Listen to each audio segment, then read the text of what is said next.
Hello and welcome to Storytime with Uncle Scotty. I am your host, Uncle Scotty. Hydration, very important. Also important? That's right. Been doing it non-stop. I actually have a little secret to tell you, and that is I just ate a chocolate chip cookie. And it was delicious, really delicious. I think it's time for treats more often than ever.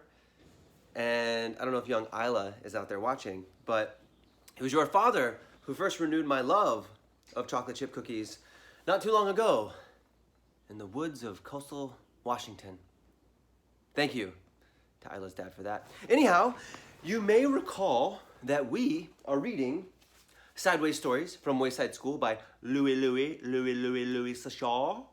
And we've been learning about some of the 30 students and teachers who live in various places, but who go to school on the 30th floor, the 30th story of Wayside School, which was accidentally built vertically, bottom to top, instead of horizontally, landscape, across like a regular school. If you're enjoying this story and you want to hear others, don't forget to visit us on Patreon, especially if you want your own mug or perhaps your own bookmark. But that's up to you. Special thank you as always to our sponsor, Time. What is story time without time? That's not very fun at all. Shall we continue? Also look at our new fancy device that we have here. Treat some stories from.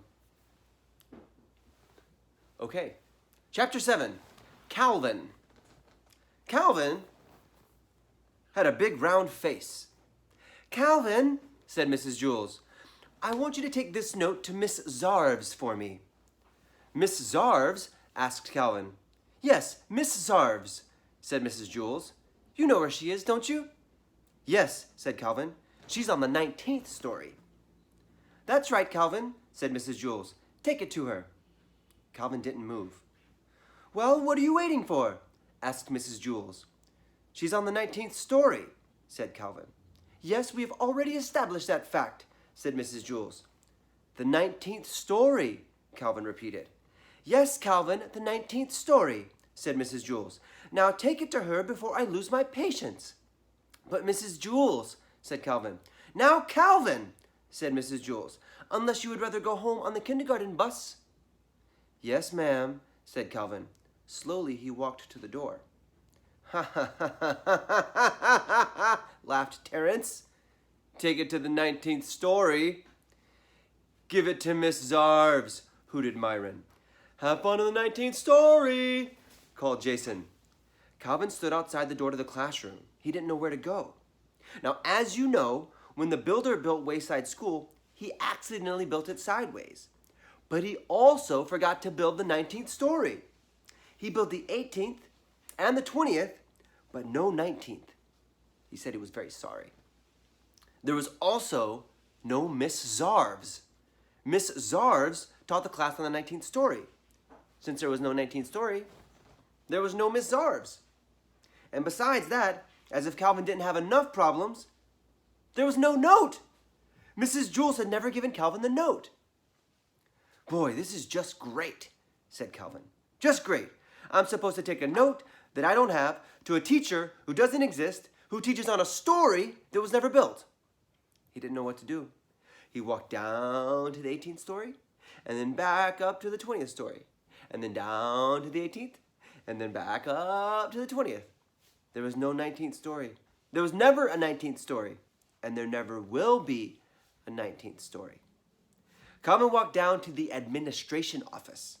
He decided to put the note in Mrs. Zarves' mailbox, but there wasn't one of those either. That didn't bother Calvin too much, however, since he didn't have a note. He looked out the window and saw Louis, the yard teacher, shooting baskets. Left-handed. Louis will know what to do, he thought. Calvin went outside. Hey, Louis, Calvin called. Hi, Calvin, said Louis. Tossed him the basketball. Calvin dribbled it and took a shot. He missed. Louis tipped it in. Do you want to play a game? Louis asked. I don't have time, said Calvin. I have to deliver a note to Miss Zarves up on the 19th story. Then what are you doing all the way down here? Louis asked. There is no 19th story, said Calvin. Then where's Miss Zarves? Asked Louis. There is no Miss Zarves, said Calvin. Well, what are you going to do with the note? Said Louis. There is no note, said Calvin. I understand, said Louis. That's good, said Calvin, because I don't.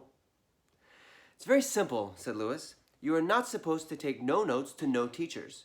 You haven't already done it. Calvin still didn't understand.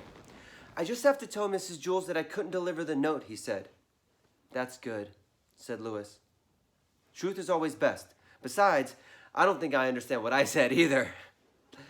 Calvin walked back up the 30 flights of stairs to Mrs. Jules' class. Thank you very much, Calvin, said Mrs. Jules. Calvin said, but Miss Jules interrupted him. That was a very important note, and I'm glad I was able to count on you. Yes, but you see, said Calvin. You delivered the note to Miss Zarves on the 19th story? Asked Jason. How did you do it?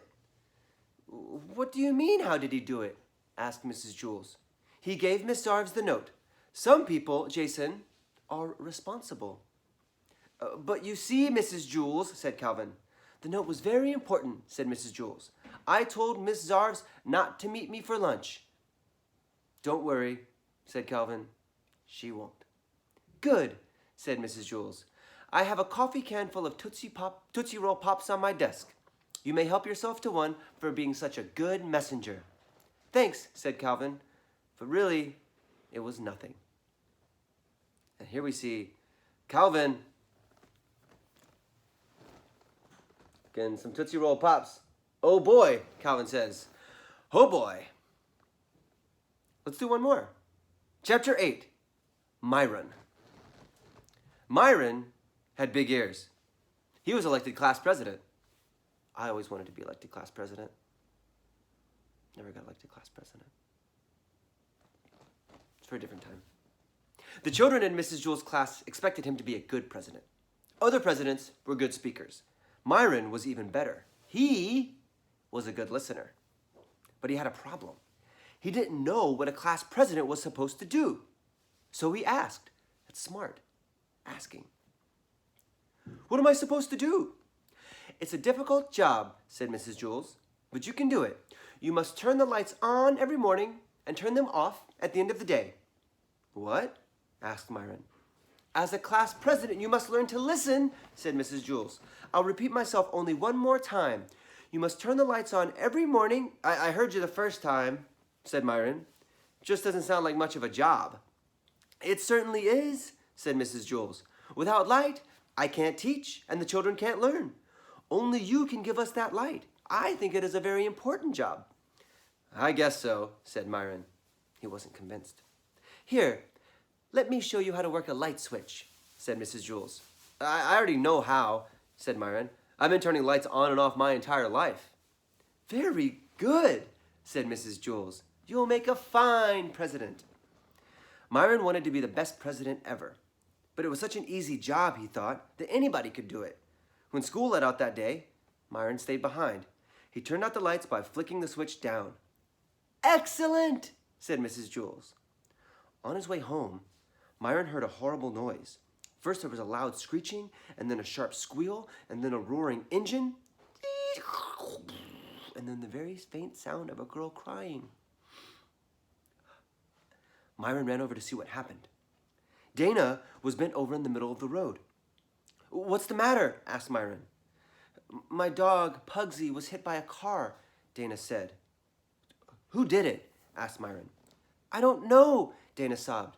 They sped away. Well, that's not important, said Myron. We've got to try to save Pugsy. Pugsy lay unconscious in the street. Myron carefully picked her up. He carried her 2 miles to the vet. Dana cried at his side. Don't worry, Dana, said Myron. She'll be all right. But really, he wasn't so sure. He gave Pugsy to the vet, walked Dana home, and then walked home himself. Dana was so upset she forgot to thank him. Myron didn't mind. He thought that was what being class president was all about. The next morning, before he went to school, Myron went to Dana's house.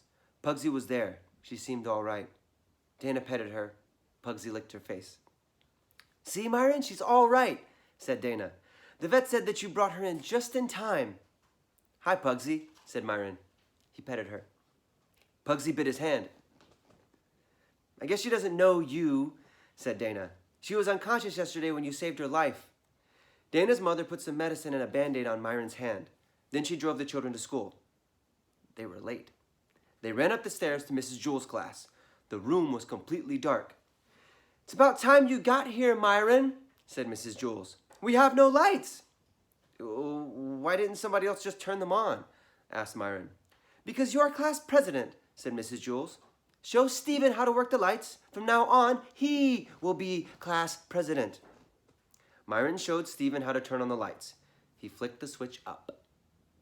At the end of the day, Myron showed Stephen how to turn the lights off. He flicked the switch down. After a week, Stephen finally caught on. He made a good president. The lights were on every morning. Myron, who was only president for just one day, was the best president in the history of Wayside School. It's just that nobody knew it. And we'll learn about our next story at Wayside School next time on Storytime with Uncle Scotty. I have been your host, Uncle Scotty, with his own mug, because we have our own mugs. Hydration is important. Don't forget to check us out on Patreon. Don't forget to thank our sponsors, Time, whenever you can, every meal, every time you need to spice something up, use Time. Because what is Storytime without time? I know. Thank you so much. We will see you soon. Bye.